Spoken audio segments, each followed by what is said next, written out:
Bueno, buenos días a todas y todos. Les agradecemos mucho el que nos acompañen acá hoy, pues en el marco del curso de Teoría Sociológica 1 en la Escuela de Ciencia Política, pues hemos invitado el día de hoy al doctor Sergio Tischler a que nos acompañe y nos comparta sus reflexiones acerca de la vigencia de Carlos Marx en la crítica, en el pensamiento actual, en el análisis de los problemas actuales del mundo, ¿verdad?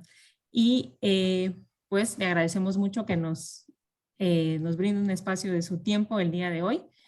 Y pues para presentarlo brevemente, el doctor Sergio Tischler es historiador y tiene una maestría y un doctorado en Flaxo, México, y en la UNAM de México, respectivamente.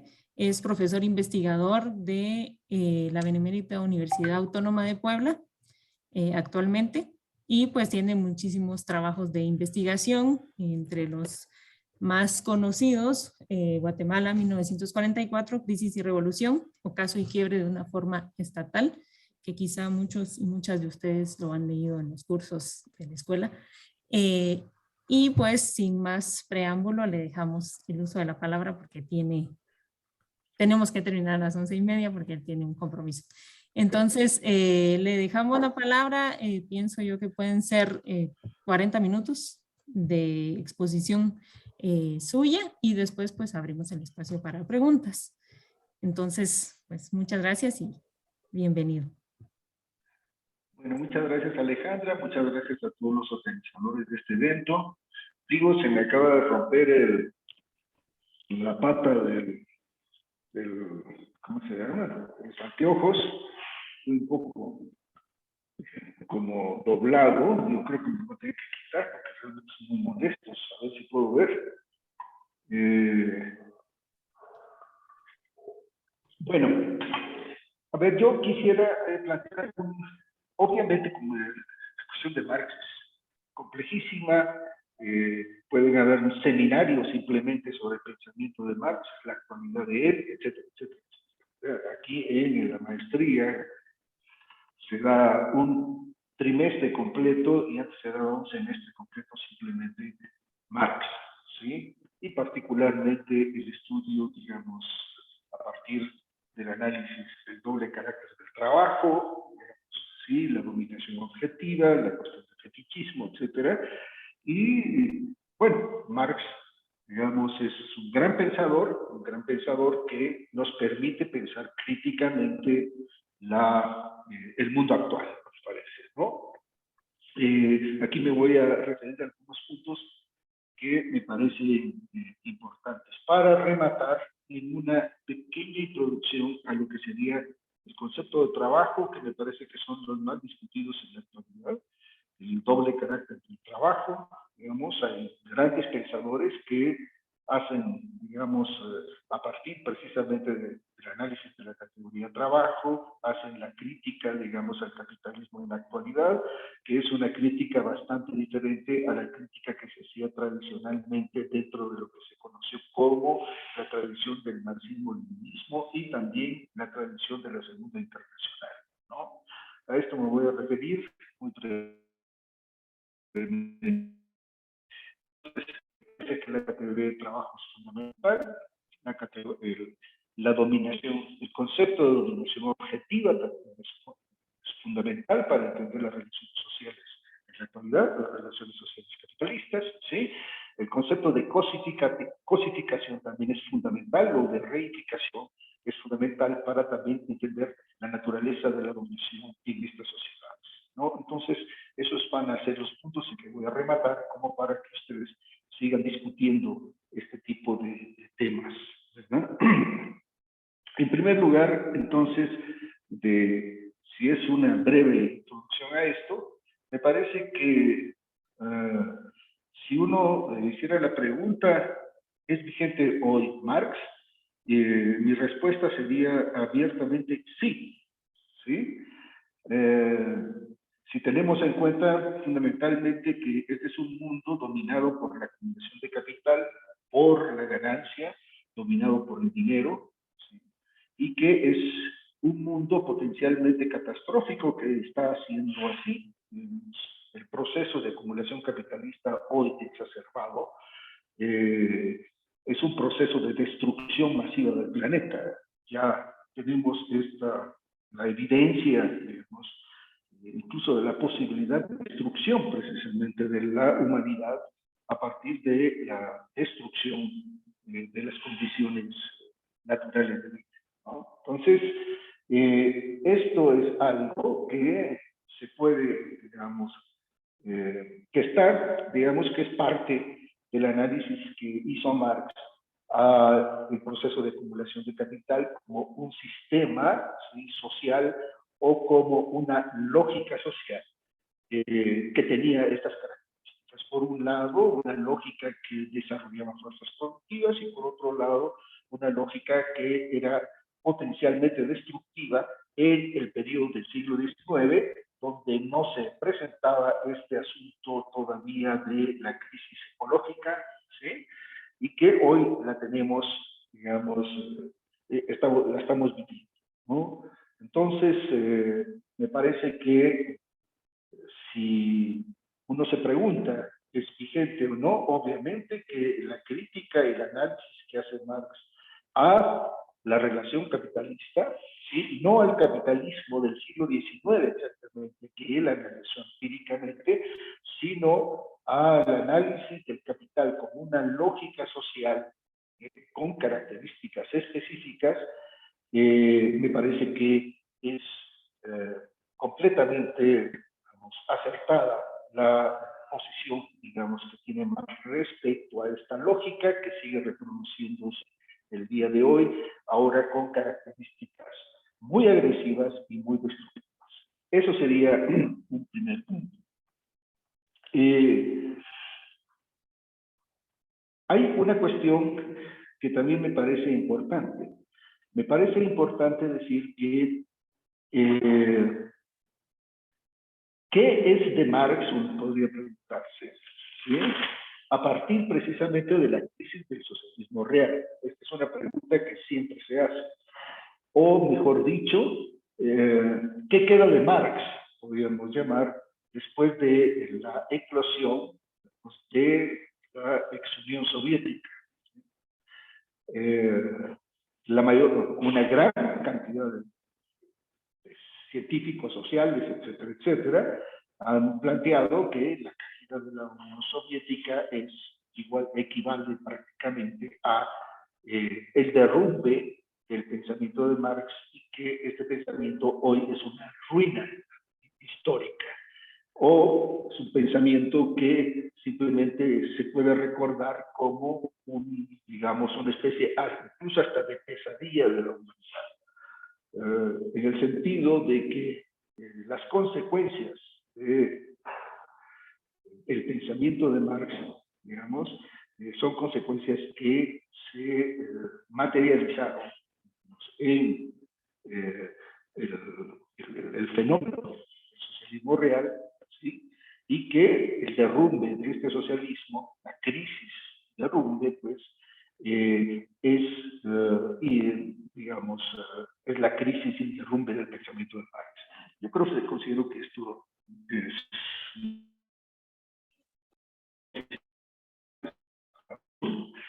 de que el socialismo real ha liberado, porque lo que se produjo, digamos, con el pensamiento de Marx, es que el pensamiento de Marx hay que verlo, esto que Benjamin decía, cuáles son las condiciones, las tramas epistémicas de recepción de la herencia cultural que se tiene, ¿sí?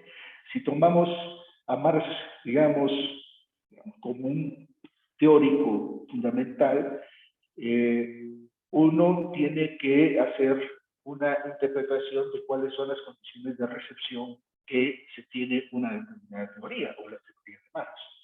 Y aquí lo que vamos a tener son distintas formas de entender a Marx a partir precisamente de esas condiciones de recepción, lo cual hace muy interesante esta relación entre Marx y las condiciones de recepción ya sea contemporáneas o en determinados momentos, porque plantea, digamos, esta trama histórica que es muy compleja, digamos, y que permite ver cómo un autor es leído, es interpretado, y no necesariamente esas lecturas y esas interpretaciones son las mejores, pero que sí podemos decir que tienen ciertos rasgos característicos. Voy a nombrar algunos. Por ejemplo, el pensamiento de Marx, ya en el siglo XIX y desde el siglo XIX, era un pensamiento altamente positivizado. La Segunda Internacional formó una escuela, digamos, que era la escuela de la socialdemocracia, de los partidos socialdemócratas, que le dieron una determinada interpretación a Marx. Ahí surgió una suerte, digamos, de análisis de Marx a partir de ciertos rasgos positivistas. Hay una suerte de positivización de Marx, de tal manera que el marxismo de esa época es un marxismo con fuertes rasgos positivizados que no necesariamente correspondían al pensamiento de Marx. Y esto ya lo tenemos, por ejemplo, en la crítica que hizo Marx al programa de Gotha de la socialdemocracia alemana, a partir precisamente del concepto de trabajo.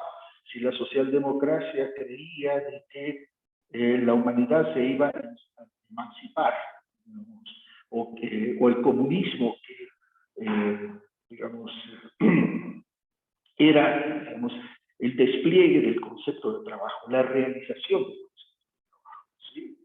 Y ellos consideraban de que esto era una de las cuestiones que Marx había planteado, pero el mismo Marx, ¿sí?, les señala, no, esta es una concepción completamente equivocada, incluso reaccionaria, del concepto de trabajo, que tiene implicaciones políticas muy fuertes, ¿sí? Eso ya fue, digamos, Marx ya grande, digamos, haciendo crítica a estos conceptos fundamentales, que si Marx era un concepto, digamos, un concepto dialéctico, contradictorio, el concepto de trabajo ya en la socialdemocracia se establece como un concepto positivo, ¿sí? Hay una especie de positivización del pensamiento de Marx. Y esto lleva a una especie de ideología, o a pensar que Marx lo que hizo fue una suerte de ciencia en el sentido tradicional de la ciencia, como ciencia positiva, calcada, digamos, en la hegemonía de las ciencias duras, por decirlo de alguna manera, ¿sí? Lo mismo ocurrió con este proceso de conversión del pensamiento de Marx en una suerte, digamos, de ideología de Estado, cuando se produce, digamos, la Revolución Rusa, ¿sí? Y posteriormente se consolidan los procesos, digamos, políticos en Rusia a partir del control, digamos, estalinista del poder. Y este control estalinista del poder lleva a la construcción de el llamado marxismo-leninismo, ¿sí? Que el marxismo-leninismo realmente fue una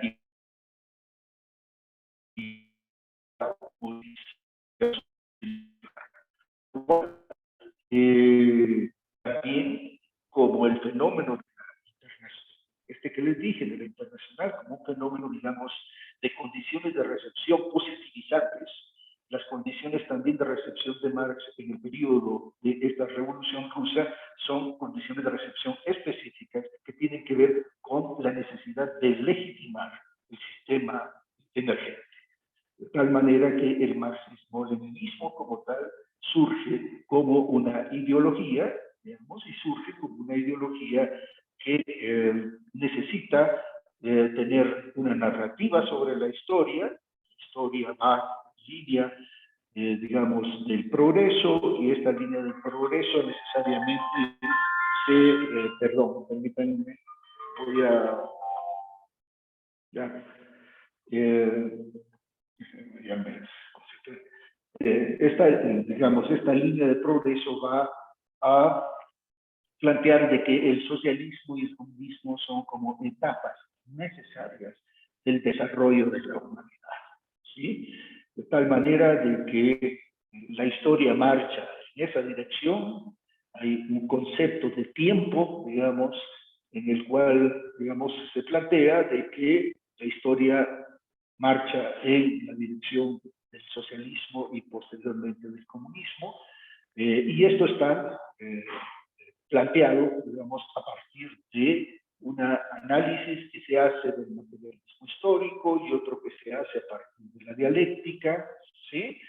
Y se codifica, pues, digamos, como el marxismo-leninismo, que era la ideología realmente oficial el estalinismo en un determinado momento y fue una ideología oficial en toda la estructuración del discurso dominante en la ex-URSS, ¿no? ¿Por qué digo esto? Porque es importante que ustedes vayan viendo, digamos, una separación, digamos, entre el pensador y las condiciones de recepción de su pensamiento, porque estas condiciones de recepción de su pensamiento son muy importantes en la interpretación de los autores. No siempre tenemos, no existe una interpretación lineal de ningún autor. Los autores son interpretados a partir de constelaciones específicas, constelaciones sistémicas específicas, y si no conocemos esas constelaciones específicas, no somos conscientes de esas constelaciones históricas específicas, no sabemos entonces cuáles son las condiciones de recepción de un autor y cuáles son los productos culturales que se dan a partir de esa constelación específica, ¿no? Entonces, tenemos siglo XIX, fines del siglo XIX, hay una lectura, digamos, de Marx en clave fuertemente positivista, que tiene que ver con, digamos, la idea fundamental de desarrollo de fuerzas productivas, este concepto de Marx, el desarrollo de fuerzas productivas como base, digamos, del progreso, una especie de fetichización de esta idea de progreso a partir de la idea de fuerzas productivas, una fetichización de la idea de trabajo que tiene que ver simplemente con el desarrollo de estas fuerzas productivas, y por lo tanto tenemos una narrativa, digamos, sobre la historia en términos de la socialdemocracia. Una narrativa que es bastante diferente a los planteamientos que emergen precisamente de lo que es el análisis propiamente de Marx. Ante esto también hay que decir que hay muchos, en ese periodo, hay muchos de los trabajos de Marx que son inéditos y que, por lo tanto, un estudio más profundo sobre el pensamiento mismo de Marx no era posible en la medida de que digamos, los trabajos, digamos, como los Grundrisse, todas estas cuestiones, eran trabajos que prácticamente no se conocían y que, digamos, esto dio lugar también a una interpretación hasta cierto punto bastante superficial, digamos, de Marx, ¿no? Repito, a partir de la Revolución Rusa se produce un corte importante, pero se reproducen, digamos, estas categorías positivistas, digamos, esta categoría positivizada también de progreso, digamos, y una visión del mundo que es una visión del mundo que digamos, es elaborada, digamos, a partir precisamente del Estado y se convierte en una ideología de Estado, digamos, una legitimación del proceso histórico, digamos, que se condensa de alguna manera, digamos, en esa experiencia concreta y que, digamos, el pensamiento de Marx es usado, digamos, para este tipo de justificación. Esto no hay que entenderlo en términos de que el pensamiento se usa nada más, ¿verdad? Sino hay que entenderlo, creo, y eso sería importante, en términos de constelaciones históricas específicas que tienen tramas cognitivas específicas a partir de las cuales se adquiere un determinado tipo de conocimiento. De tal manera de que la relación entre productos culturales y su recepción en el presente o en otro tiempo histórico está sujeta precisamente a cómo se recibe un determinado tipo de conocimiento a partir del predominio de ciertas tramas cognitivas que van a dar una determinada interpretación de este conocimiento, ¿no? Bueno,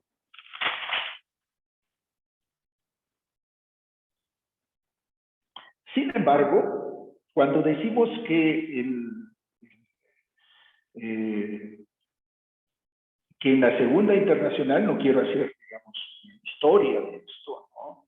Y cuando decimos que también, hay, digamos, un conocimiento positivizado de Marx en la lectura que se hace, digamos, en la ex Unión Soviética, esto implica no solamente que existe una trama cognitiva específica donde, digamos, se recibe este objeto cultural, digamos, Marx, digamos, como productor de cultura, como productor de teoría, sino también porque el mismo Marx presenta posibilidades de lecturas múltiples.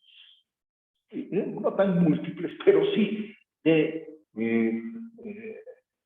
digamos, uno puede leer, digamos, en el Capital, por ejemplo, cierta posición de Marx que uno puede leerlo en el terreno de una positivización, ¿sí?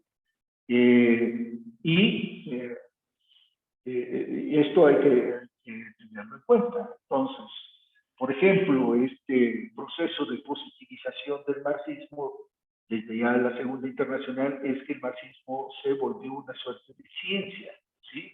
Dura, que se analizó como la economía política marxista, mientras que en Marx lo que tenemos es una crítica a la economía política, de tal manera de que el Capital podría ser leído también a partir precisamente de una positivización de sus categorías. Esto se puede hacer hoy, ¿sí?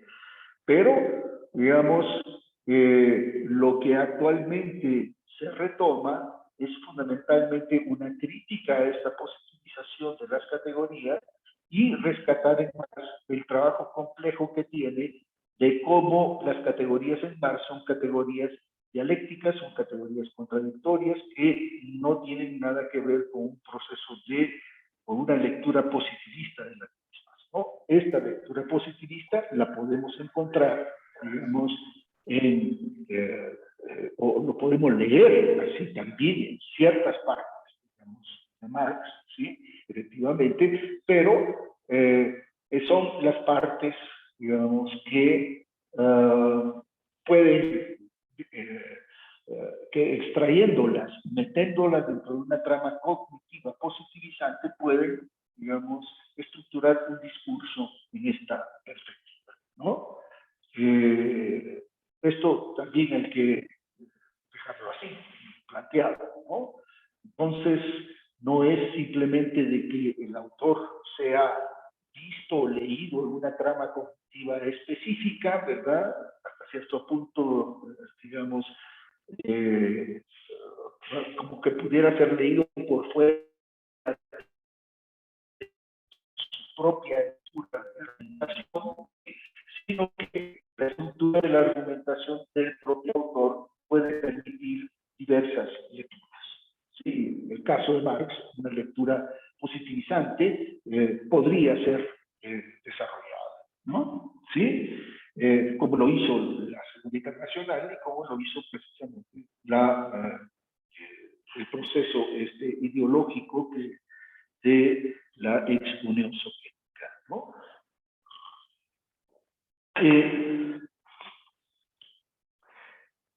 Marx pensó, de alguna manera, la cuestión de que el capitalismo era una relación contradictoria que permitía el desarrollo de fuerzas productivas, el desarrollo de la productividad, ¿sí? y que este desarrollo de la productividad creaba también condiciones de posibilidad para un salto a la libertad.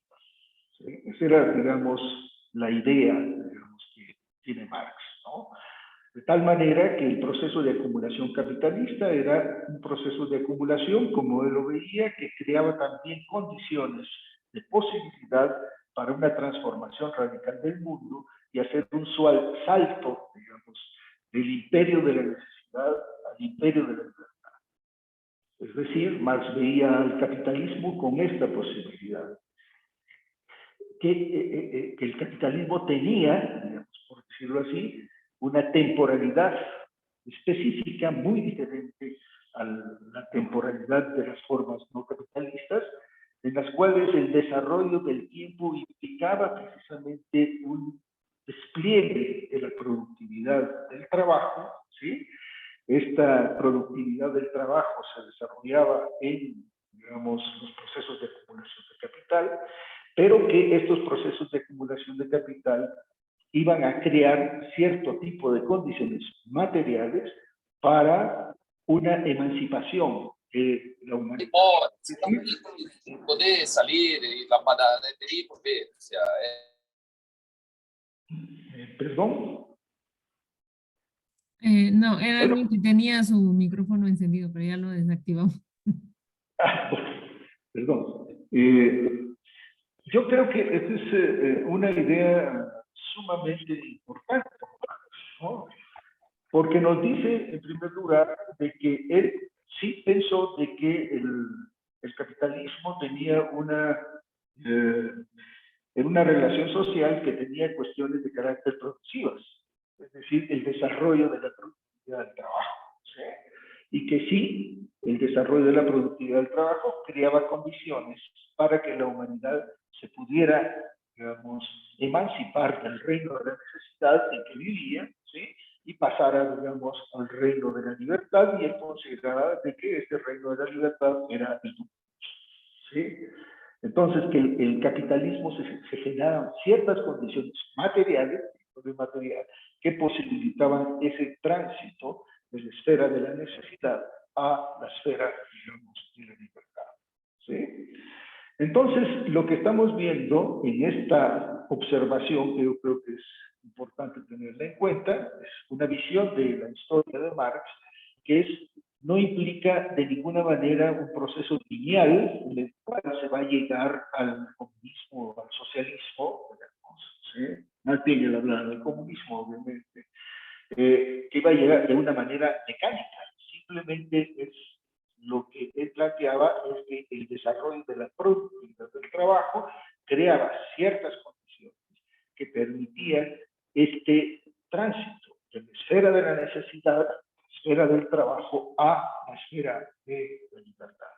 De tal manera de que era en el capitalismo donde se creaban las condiciones para poder hacer una transformación radical, revolución, en que la humanidad podía, digamos, liberarse de las relaciones de opresión, pero también liberarse de las relaciones de íntima dependencia con la naturaleza, de tal manera de que la relación con la naturaleza se planteara de una manera en la cual habría, digamos, la posibilidad para, digamos, ¿sí? Entonces, no hay aquí una idea, digamos, lineal de progreso en Marx, que es que de la forma capitalista vaya a surgir necesariamente, ¿sí?, el socialismo, el comunismo, sino simplemente que las relaciones capitalistas eran relaciones contradictorias, relaciones que por un lado tenían, digamos, un momento de llamado así, con características progresivas, el desarrollo de las fuerzas productivas, ¿sí? Pero que, digamos, eso no implicaba de que este desarrollo de fuerzas productivas fuera, digamos, suficiente, digamos, o desplegar para llevar a la humanidad de alguna manera a un proceso de emancipación. ¿Por qué? Porque la relación social capitalista era una relación social de opresión, una relación social de dominación, que había que eliminar precisamente para que esas posibilidades de transformación ya dadas como posibilidades materiales pudieran ser liberadas, digamos, de esta forma social. Efectivamente, Marx no pudo ver, digamos, una experiencia que actualmente nosotros tenemos, una experiencia en la cual esas desarrollo de esas fuerzas productivas, entre comillas ahora, puede ser considerado ya no simplemente como desarrollo de fuerzas productivas, sino como desarrollo de fuerzas destructivas. Aquí ya hay una dialéctica en relación con la naturaleza en que el proceso mismo de acumulación de capital ya es un proceso negativo, ¿sí? Es un proceso en que, digamos, la productividad del trabajo, las nuevas tecnologías, etcétera, como parte de esta forma social, como parte del proceso de acumulación, como parte de la ganancia, se transformaron ya en fuerzas destructivas. Realmente hay un proceso de destrucción muy grande del planeta, ¿sí? Esta cuestión obviamente no era un tema de fundamental importancia en el momento en que Marx estaba viendo y escribiendo, pero hoy ya tenemos esta evidencia. Lo que teníamos en Marx es que él nunca dijo, digamos, de que el desarrollo de fuerzas productivas en términos lineales iba a llevar a una línea de progreso en que la humanidad se iba a reducir a partir de, digamos, continuar en esta línea como desarrollo de fuerzas productivas, ¿no?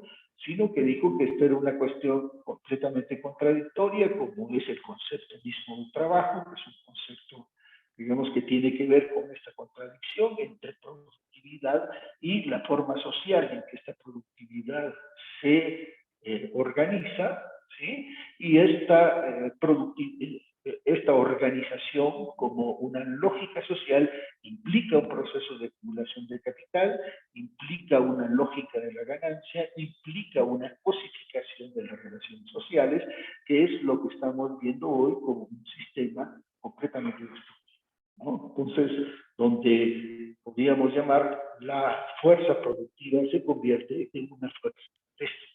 Yo creo que este es uno de los momentos que estamos viviendo hoy y que podemos leer a partir precisamente de la análisis que hace Marx de la lógica de la acumulación de capital. Sí. Bueno.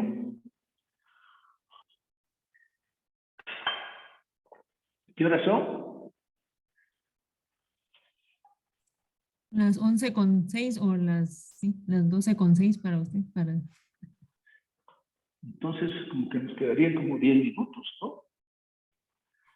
Más o menos 5 minutos para terminar los 40 minutos. Bueno, simplemente voy a decir, en la actualidad sí hay discusiones. Cuando yo decía de que la cuestión de la eclosión del socialismo real, lo que hizo, así lo leo yo, es romper, digamos, el enclaustramiento que tenía, digamos, que había, digamos, se había organizado como así, sentido, hay una especie de liberación de Marx. Este Marx que tenemos ahora no es un Marx ideológico, no es un Marx sostenido, digamos, en una ideología de Estado. Esto se cayó, se desplomó, etc.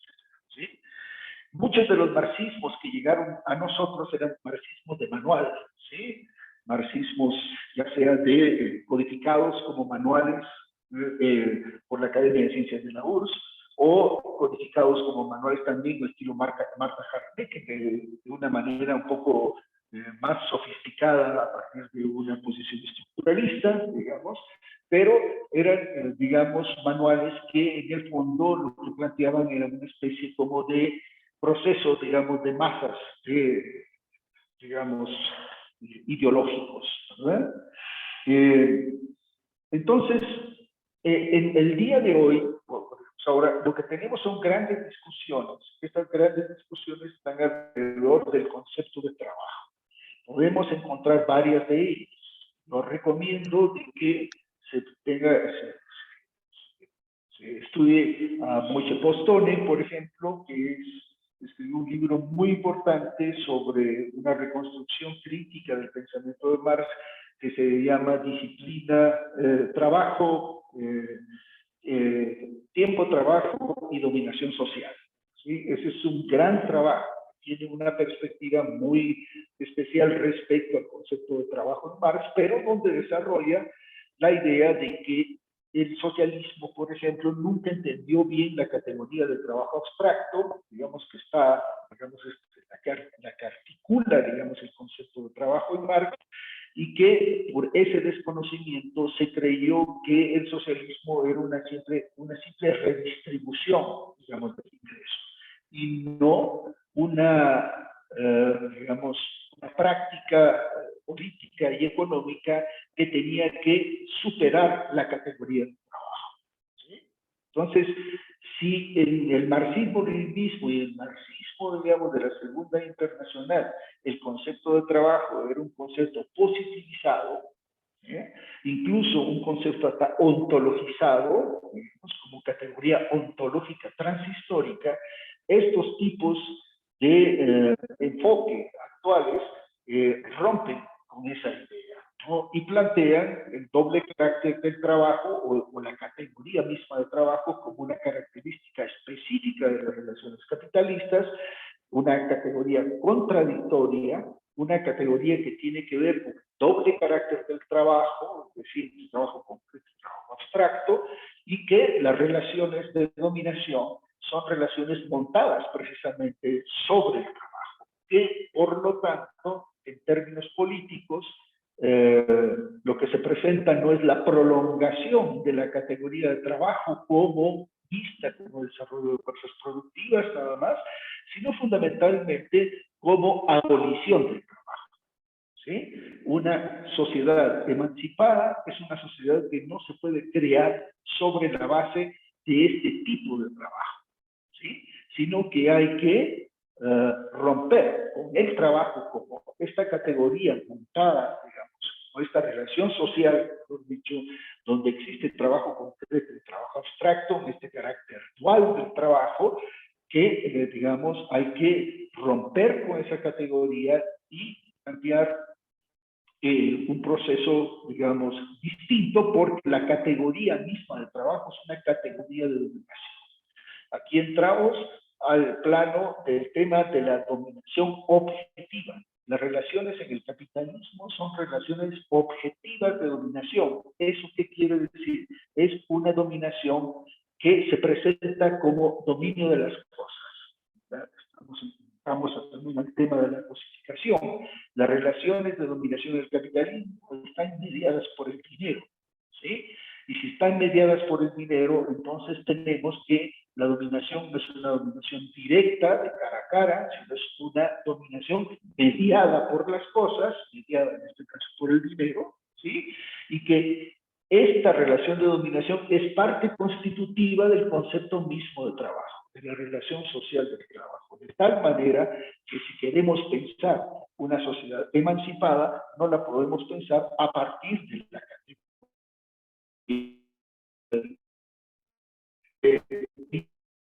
punto incide en una serie de pensadores críticos, Postone, digamos, con mucha diferencia respecto a otros, la gente del grupo Crisis, ¿sí?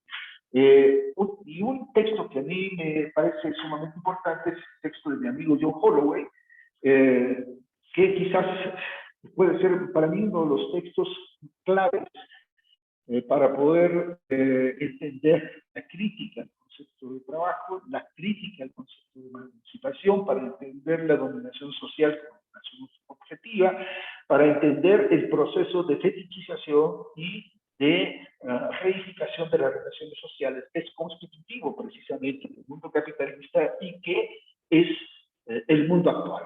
Digamos, estas categorías nos permiten un análisis crítico del mundo actual. El texto de Holloway se llama la primera frase del Capital, comienza con la riqueza, no con la mercancía. No sé si lo tendrá Alejandra, tal vez sí, pero está en este texto contra el dinero. Son varios ensayos, es un texto relativamente corto, pero donde se presenta precisamente lo que es la centralidad del concepto de trabajo para poder, digamos, hacer un análisis crítico de la sociedad actual y es una recuperación del pensamiento de Marx a partir precisamente de esta discusión, así como lo es el pensamiento de Boston, el pensamiento del grupo Crisis, una buena cantidad de teóricos hoy que ya no están sostenidos, digamos, bueno, quizás ellos nunca lo estuvieron, ¿verdad? Pero donde Marx ya no está sostenido fundamentalmente por una ideología, sino por la capacidad crítica de sus trabajos, ¿sí? Que nos permiten iluminar críticamente el mundo actual. Si hay un pensador que nos permite abrir el mundo, ¿sí? Abrir las categorías, es Marx. Marx, al analizar la forma de mercancía de las relaciones sociales, que no son relaciones entre cosas, sino relaciones entre personas que aparecen como relaciones entre cosas, lo que está es abriendo la categoría de mercancía para que entendamos de que nosotros somos los que producimos este mundo enajenado, ¿sí? Y que tenemos entonces la posibilidad también de cambiarlo. ¿Sí? Es decir, eso es abrir el mundo. Lo que hace Marx es abrir críticamente el mundo para poder ver las potencialidades de emancipación que el mundo tiene en la forma, a veces, digamos, de relaciones cosificadas. Bueno, yo me quedaría aquí. Hay mucho que hablar, porque cada una de estas cuestiones, el concepto de trabajo mismo, abordarlo es muy complejo, habría que desarrollarlo más. El concepto de dominación objetiva, habría que desarrollarlo más. El concepto de cosificación, etcétera, que son conceptos que permiten precisamente un análisis crítico de lo que es la sociedad actual. Bueno, ahí me quedaría. Muchas gracias, Sergio, por su exposición. Creo que deben haber muchas dudas. ¿Me escucha? ¿No? Perdón, a ver, Alejandra, fíjate que no te oigo nada. ¿El resto me escucha? A ver, si quieres, voy a apagar mi micrófono. ¿Escuchan? ¿Sí se escucha? Ah, bueno. Sí se escucha. Bueno. En este momento vamos a abrir el espacio para preguntas. Tenemos poco tiempo, entonces les ruego brevedad en las preguntas, porque aquí Sergio se tiene que ir a las 11:30.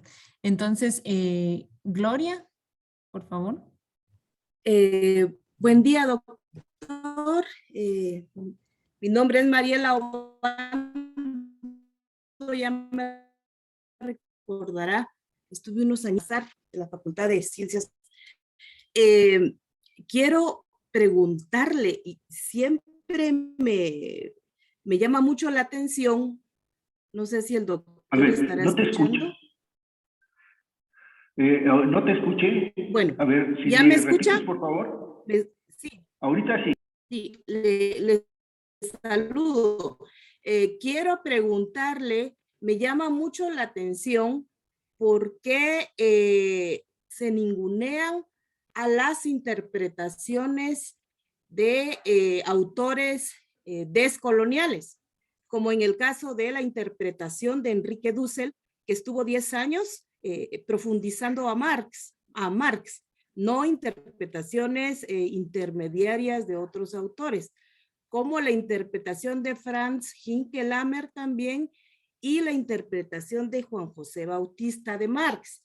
Y se lo planteo porque siento que todavía me pareció brillante su interpretación con respecto a el marxismo en la Segunda Internacional y el socialismo real de Estado, que fueron interpretaciones malas, porque apenas estaba editada una 52ª parte del proyecto Mega. hasta el siglo XXI, en la segunda década, podemos hablar de cómo interpretar a Carlos Marx, pero se sigue mal interpretando a Marx desde Althusser, desde Engels. Entonces, quizás se analiza lo de la Segunda Internacional como este historiador Emanuel Thompson, que lo pone en cuestión ya de cómo se pervierte a Marx, pero no dejamos, sabemos que es panfleto Marx-Tajarnecker, pero también Althusser. Y las categorías que se están planteando son una interpretación de Althusser y no Marx. Entonces, ¿por qué no se ningunean estos autores latinoamericanos que sí fueron a la fuente directa?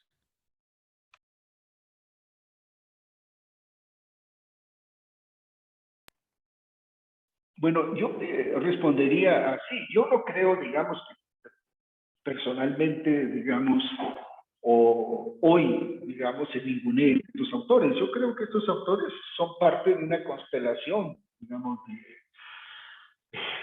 de interpretaciones que están, digamos, vigentes, ¿no? Yo no creo que exista una especie de ninguneo. Lo que sí existe es una selección de autores en las que tú prefieres, digamos, como desarrollar, digamos, ciertas, o seguir, digamos, ciertas pautas.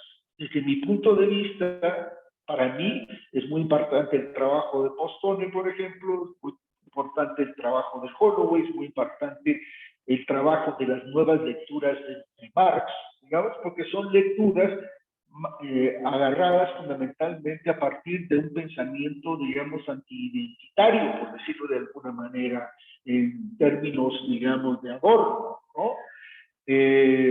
La lectura, por ejemplo, de la crisis del socialismo real a partir precisamente de la crítica de la forma valor o la crítica del valor es muy importante, digamos, y por eso es que los traigo a colación. Eso no quiere decir de que en esta breve charla nos estemos diciendo de que lo que hizo Dussel, por ejemplo, en las cuestiones sobre la dimensión tecnológica de Marx y todo este asunto sacados en el siglo XXI, no sean aportes a un análisis del marxismo que no tiene que ver nada con dogmatismo, ¿cierto? Pero son distintas expresiones de una reinterpretación de Marx, que es lo que está ocurriendo en la actualidad, ¿sí? En la actualidad ya no tenemos una especie como de ideología, como dijimos, que cubra, digamos, y que le dé esta interpretación generalista, esta interpretación masiva, digamos, pretensiones masivas al pensamiento de Marx. Lo que tenemos son distintas reinterpretaciones del pensamiento de Marx que efectivamente recobran distintas perspectivas epistémicas. Por ejemplo, toda la cuestión, digamos, el análisis, digamos, de toda la cuestión de, digamos, que tiene que ver con los análisis postcoloniales, ¿sí? Que tienen, digamos, una perspectiva sobre Marx, pero ya lo que estamos viendo es que este análisis de Marx ya no está sostenido, pues, en una forma, digamos, de ideología que se expresa a partir de manuales. Y tienes razón respecto a la cuestión de Althusser. Me parece que Althusser le dio una lectura a Marx, esta lectura estructuralista de Marx, de una historia sin sujeto, digamos, que tuvo mucha influencia en determinado momento. Y si a eso vamos a una serie de pensadores, vamos a pensar en Gramsci, por ejemplo, toda la cuestión de la subalternidad y el tema de la hegemonía, que recobran, digamos, los estudios postcoloniales, digamos, los estudios de Buja, Chartapatersi, etcétera, que sí, digamos, pero lo que estoy trayendo yo a colación son estas, digamos, lo que a mí me parece los puntos de vista más fuertes en torno fundamentalmente a la categoría de trabajo, ¿sí? Me parece que por ahí va una discusión muy potente que permite no solamente analizar críticamente el capitalismo en la actualidad, sino que permite analizar las experiencias fallidas de emancipación humana en los socialismos reales, por decirlo. Ahí hay, digamos, el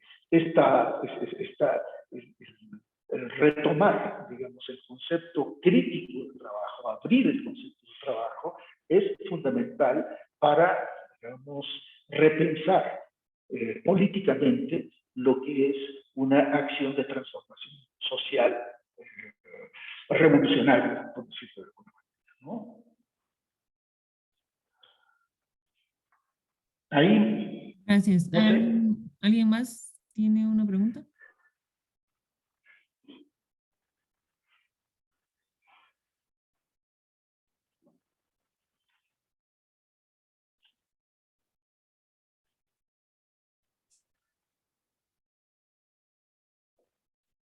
Me parece que no. Nadie. No, bueno. Entonces, Alejandra, yo lo que recomendaría es que hicieran, digamos, una especie de sistematización un poco de estos conceptos en términos críticos. ¿Qué implica, digamos, un concepto crítico? Es un concepto abierto, ¿sí?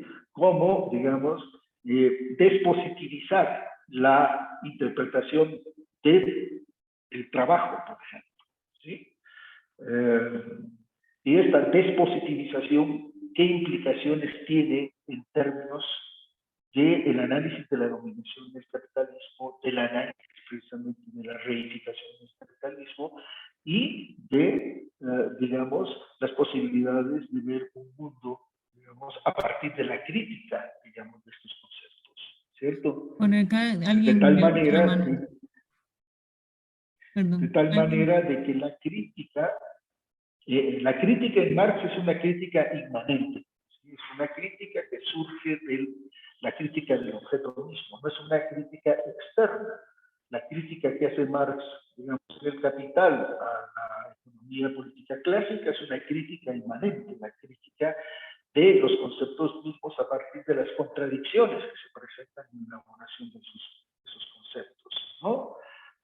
Yo creo que habría que hacer entonces la crítica inmanente de todo este concepto, trabajo, dominación social, cosificación, pero no como una crítica externa, sino como una crítica inmanente, digamos, que despliegue, digamos, las contradicciones conceptuales que encierran, digamos, estas categorías como categorías antagónicas. Eso es fundamental. El concepto de trabajo es un concepto antagónico. Bueno, acá Entonces, como hay una desplegar, pregunta. digamos. Perdón. Alguien levantó. Ándale. Por favor, Carlos. Gusto de saludarlo, doctor. Sí. Usted sí recordará cuando usted, creo que como hace como unos 10 años, usted llegó a la escuela.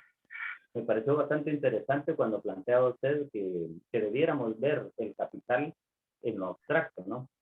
Como relación social, más que propiamente como comúnmente se veía. Ese es por un lado, sobre un comentario. Pero quisiera que planteara cómo ve la diferenciación que hacen algunos sobre el Marx joven que el Marx viejo, que para mí obviamente el viejo, si se le pudiera llamar de esa manera, el maduro, es más todavía más profundo, es más científico, sí, pero es más completo, ¿no? Por ese lado. Entonces, ahí ya plantea de la alienación a la subsunción.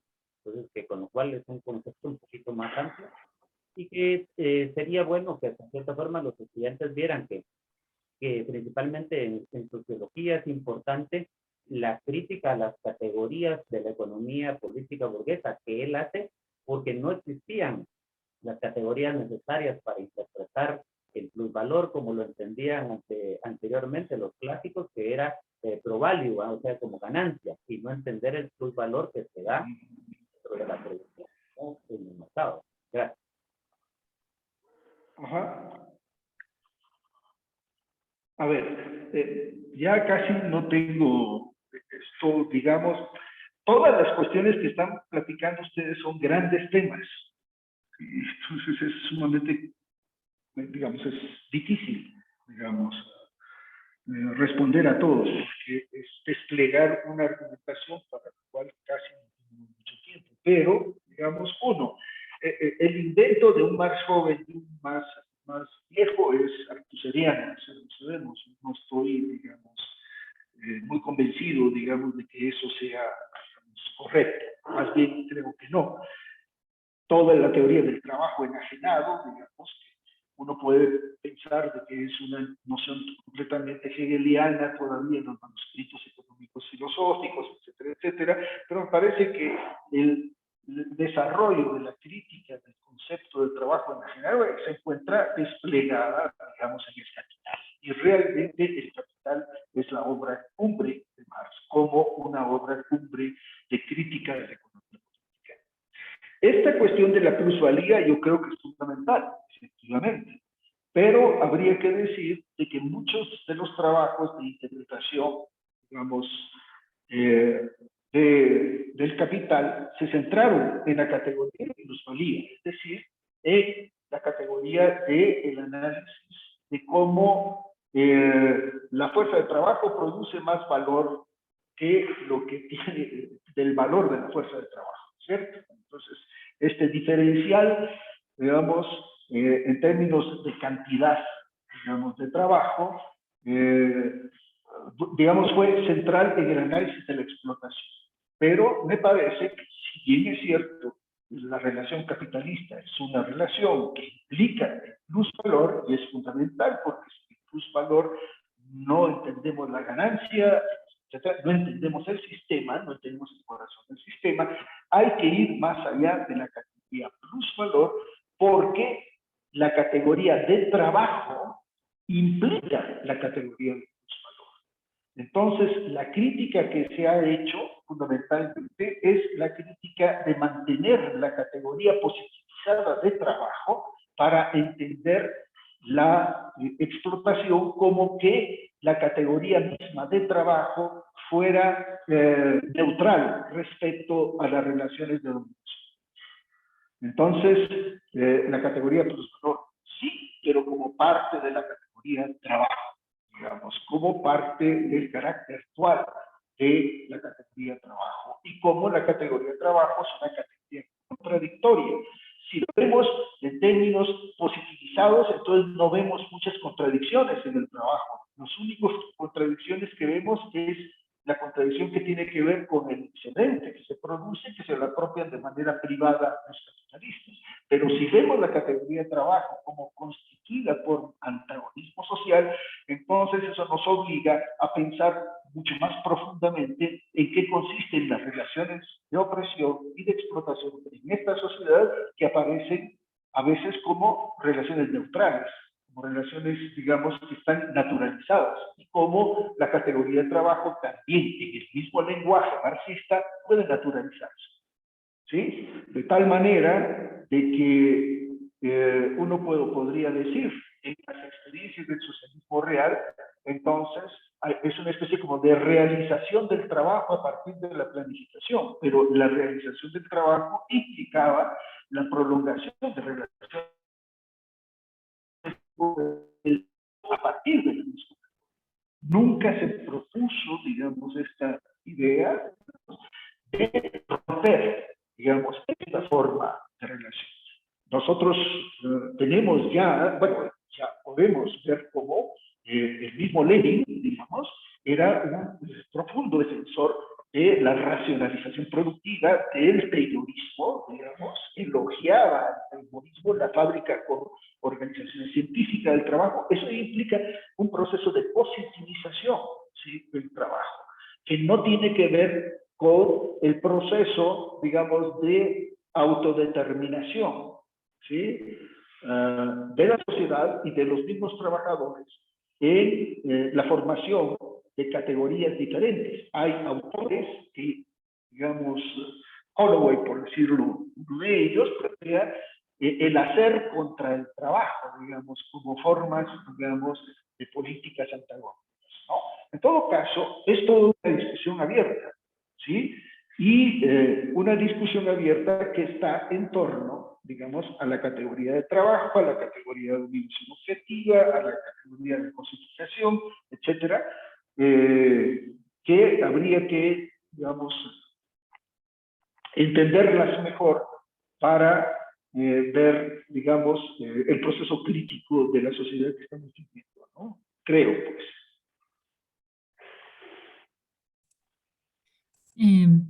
Bueno, pues Bueno, le agradecemos mucho su tiempo, compartir con nosotros en este espacio. Sabemos que ya se debe retirar, entonces no le quitaremos más tiempo. Le agradecemos a todas y a todas y todos los asistentes, y pues esta actividad se transmitirá por el canal de YouTube del área de sociología para que lo puedan ver quienes no lo pudieron ver hoy. Pues muchas gracias y bueno, esperamos tenerlo en alguna otra muchas ocasión. gracias a ustedes. Muchas gracias, Alejandra. Sí, esto, digamos, como es relativamente muy corto, digamos, y entonces solamente, digamos, están esbozadas algunas ideas, las cuales habría que desplegarlas con más detenimiento, y bueno, ahí me quedaría. No hay tiempo suficiente, digamos, como para desplegar, digamos, un análisis más profundo, y quizás en alguna otra ocasión, digamos, podríamos pues armar una charla, ¿no? Otras sesiones para Bueno, discutir gracias. cada uno de los temas que quedaron pendientes. Sí, yo creo que quedaron casi todos pendientes, y el objetivo, creo yo, de la charla no era resolver estas cuestiones, sino abrir y poner, digamos, en la mesa una serie de conceptos y de problemas, digamos, en la interpretación actual de Marx, ¿no? ¿Me parece? En alguna de las líneas de interpretación, porque no solamente estas que muy brevemente expuse existen, obviamente. Claro que sí. Bueno, muchas gracias a todas y todos y pues nos veremos en una próxima ocasión. Que tengan todos y todas feliz día. Muy bien. Simplemente les repito simplemente como recomendación, que se tenga muy en cuenta cuáles son las condiciones de recepción de un determinado autor. Esas condiciones de recepción van a determinar una determinada trama epistémica para que uno, digamos, recibe el conocimiento del autor. Y, por ejemplo, nosotros no somos inmunes a la epistemología dominante, que es la epistemología positivista, de tal manera de que la dimensión positivista del análisis se nos cuela a nosotros porque es una trama hegemónica, ¿sí? La dimensión de la ciencia entendida en términos positivistas es parte de la hegemonía, tomando, digamos, a Gramsci, digamos, jalando esta categoría, digamos, y ha sido parte de eso, ¿no? Y en la actualidad, la Segunda Internacional sucumbió ante esta cuestión de carácter positivista, ¿no? Entonces es una constelación epistémica, digamos, en que hay que, digamos, ver cómo se recibe a los autores. Y a mí me parece que la carga positivista de análisis es muy fuerte.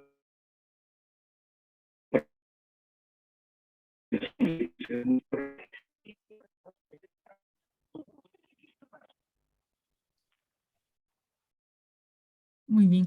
Y creo que la última parte le perdimos, pero por alguna razón del internet por ahí. Pero bueno, le agradecemos muchísimo su tiempo y haber compartido con nosotros y nosotras, y a todas y todas su asistencia. Que tengan todos y todas un buen día.